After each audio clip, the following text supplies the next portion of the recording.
have a background, have a very firm background. Even before I went into university. So by the time I got to university to study art, I had that foundation already. So I think that you guys should also have it, So it's good to get taught in school. It's also good to come out and see where those who have learned it are practicing. Because here, all we do here is art. There's always this misconception that people can't earn from making art. It's all over the place, but that's not true. Because people have not tried. So I was lucky I also had parents who understood that and who supported my drive. So today, this is the studio is operating both as the studio and as an art firm, yes, and a gallery. There's a place where we do the actual painting. This is more like where we display. It's not so big, but at least even for gallery owners who come to look at the artist work, they can have different understanding as of how the works can look even in their own space. So so we are going to go around a little bit, just about 3 rooms, just to show you how this studio is structured, so that it can operate. Because one of the challenges we have as artists is making the work is one thing. How to present it to the public is another thing. How to present it that it becomes attractive so that people want to participate in it and buy. So this is usually the challenge. So it has taken me some time to create that understanding, create a kind of leverage that makes it easy for me to deal with clients, both corporate clients as companies, and to also deal with individuals. Because once in a while you have people who come in here to buy art. I also have meetings every now and then with companies who either want me to partner with them for public school programs and as well as to buy for that reason. In fact, when you came yesterday, I was just rounding up a portrait for one capital center portrait, and the income was quite fair. If you're able to, one is it's very important to always tell children this. Because children, I find that children are also very keen about whatever they're practicing. How are they going to end up with it? Because I've been to a few, I find they're asking very intelligent questions. How much can you earn from this and all that? People ask questions like that. So the children are also smart enough to go beyond just the fantasy of art to understand how they can actually make a living. And I can tell you that if you are able to practice it, if you are able to build yourself to a certain point, you can even earn the way the musicians. I have artists who earn as much as some of these are musical stars. As much as if they look organized, there are people who are doing even better, much better than myself. So, and then, but on the basic side, one can earn enough to create funds. You look at nature and give you an interpretation of it. So, for example, this is a human being, just a human being, but it's my own interpretation of a human being. It's not human, it doesn't look like anybody you know. But once you look at it, you know, first of all, this is a person an African. Look at the colors. Secondly, it's just a man. Yeah, and he's sitting down, It's very impressive. So the idea is for you to create your own perception of reality. Look at reality and decide how you want to present it. And the idea about expressionism is you take your there's some way of brain. Everybody has the way their brain is wired. If you understand how yours is wired and what kind of colors you like, you begin to apply these colors, and you apply them consistently, so that you eventually create a kind of visual language. That's what people call it, a visual language. A language that distinguishes you. So as long as somebody sees your work, they say, that is okay. So those who have been studying my work for a long time, if you take my work channel, you'll say, that's okay. If it's not in work, maybe somebody's copying you, So we create that language. Once you create that visual language, then people will begin to identify you with that language. And you see, you as an artist now, even a lawyer is also studying, is reading. And a lot of these disciplines are intertwined. Writers also have expressionism as a discipline. There is impressionism, there is postmodernism, there are all these things exist in different structures and different shapes. So how you create your clientele is that you eventually meet a medical doctor, for example, who might want to be a client, and he thinks like you. He has studied anatomy as a medical person, and then he has his emotional tendency is towards colors. You know, there are people who like color, there are those who like drawings. So these are innate. Nobody decides what they like. It's just like music. Some people like jazz, some people like rock, some people like you know, that kind of thing. So you can't determine it. But you as an artist, all you do is once you create that language, you will begin to find people who can appreciate it just because of who they are. It's innate. It's just it's in the genes, it's in your makeup. You know? So that is how you begin to create your clients. So your clients become like special people of special cooperation. You know? There's a kind of understanding that you need to have with those clients. Sometimes it gets personal. Sometimes it's just corporate level. So that's how you begin to build. So you have to understand that not everybody will like the kind of art you do. You will make, some people will even criticize, some people might write how your art is not of any value. But those who understand what you're doing, those who like you, like your work and all that, will now begin to associate. And that's how you make your point. Yeah. The two of you have asked questions. But there's nothing else. But you will come back, you will come, yeah. Yeah? We'll get to that. We'll get to that. Don't worry, I'll give you the value. Yes. Once I start describing it, everything. Most of the work, anything that's not for sale. When I take you around, I'll show you the ones that are for sale. The ones that are not for sale, I'll give you the reasons why they are not for sale. There are a few of them that stay back as part of the artist collection. Every series, every work you do, it's good to leave one or two as references there. Because the ultimate goal for me, for example, is to build a museum in my name. That museum is going to live longer than myself. I expect that museum to be around in 1,000 years after I'm gone, except anything happens to the country. But the idea is to set a legacy that lives beyond you. The reason why we have Europe, the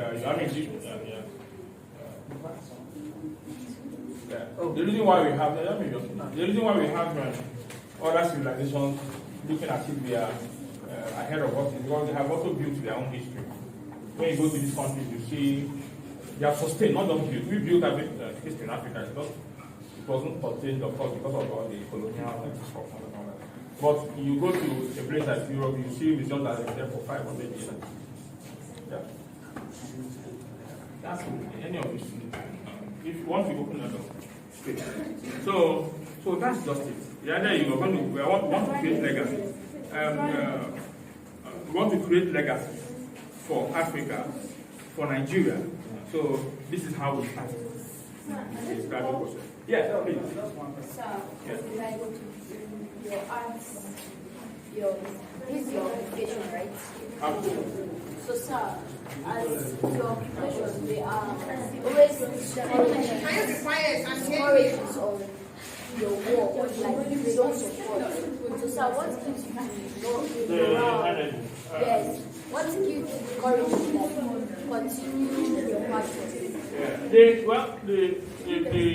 The thing is orientation.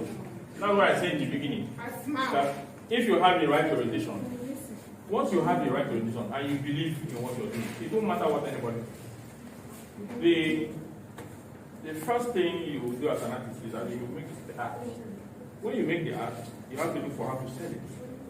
And the only thing that is stopping you from succeeding as an artist is what you believe inside you, not what the next person says. So in truth is that you don't need, there's this thing about always talking about artists needing support, you need help and all that. It's not a good way to. The reason why we are having that kind of conversation is because we have created a society in which people are dependent. You know, we have this dependence because we have not been. For me, I believe that we have not been given the proper orientation. If you have the proper orientation, it won't matter to you whether the next person likes what you're doing. Like I said, once you make a piece of art, if 10 people don't like it and only one person likes it and buys it, that's the only person you need. You don't need the other 99. They are not consequential. Just one person. So if you're making art and 99 people say they don't like what you're doing and one person says I like it, that one person is just enough. You know? So you don't have to bother yourself about what the society can do for you. You are the artist. You are the one who is designing the society. You are the one who is trying to paint a society into a system. You are the one who is trying to create visuals about how the society should be. So you have to look at it from the point of responsibility. That you as the artist is like the person designing the society. The society needs you more than you need it. You understand? Sir, Yeah. Last question. Yeah. Your works, how do they come to your head? You just, they never come to your head. Is it your own way? Well, that's the second one. That's a good question. That's a good question. Yeah. Let me. Yeah, that's like good. But we'll go around. Well, like I said, you have to create your theme. What do you want to talk about? You want to be talking about your shoes. If you want to talk about your shoes, start painting your shoes. It's just like a novelist. You choose a topic. Maybe when you were growing up, there were certain things that happened with you, and you want to write about them. In art too, you have to decide in your head what is that thing that you like the most. Now I've chosen to talk about Nigeria, the progressive Nigeria, the part of Nigeria that we need to emphasize on the education, the industry. You know, by the time you start looking at the work, the industry, the corporate, the business, corporate business. You know, all those things that are positive about Nigeria are things that I try to protect. Which also includes my own painting. So all these funny things are also of myself. So I'm trying to create a new, what we call it is setting an agenda. As an artist, setting an agenda. If you want to produce healthy adults for tomorrow, you have to start telling them what they can be today. Part of the reason we have the level of exodus, because the way people are living Nigeria, for example, the way people are migrating is because we have not created an environment that they can look forward to. So now all they see is the West that is so beautiful that they can go to, they can lie down in gardens, there's a whole lot of places they can go and have fun. They can go to museums, they can go to so many places and have fun. And those things are not there. So if we are able to create that space, you will find out that even those things that we are assuming are the reasons why we cannot live in Nigeria, things like insecurity. Insecurity is worse in America than Nigeria. I know most people don't know. It's by far worse, yes. You know? But because of every other thing that happens in America, makes people to insist on living in America. Because they have created a society that is beautiful, so that people are even trying to kill each other so that they can be at the top of that. But nobody talks about running away from America. So the reason why we're running away from Nigeria, it's not insecurity that's driving us out. It's just the way we have conditioned ourselves to think about Nigeria. It's a mentality. We have conditioned ourselves to Nigeria as a place that is not livable. We can't live out. So it has nothing to do with how great Nigeria is or how, yes, of course, economy and all that. These are determining factors. But this is why I make the art itself. When I want to do something that is, I think is bigger than this room, I can take it out there. But this is primarily where I make my work.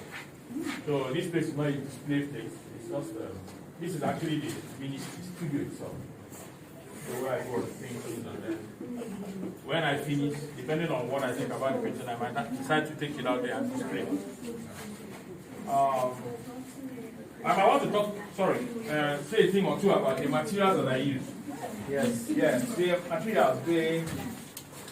My primary material is called acrylic.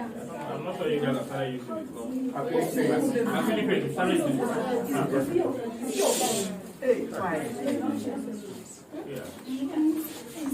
So my primary medium is acrylic.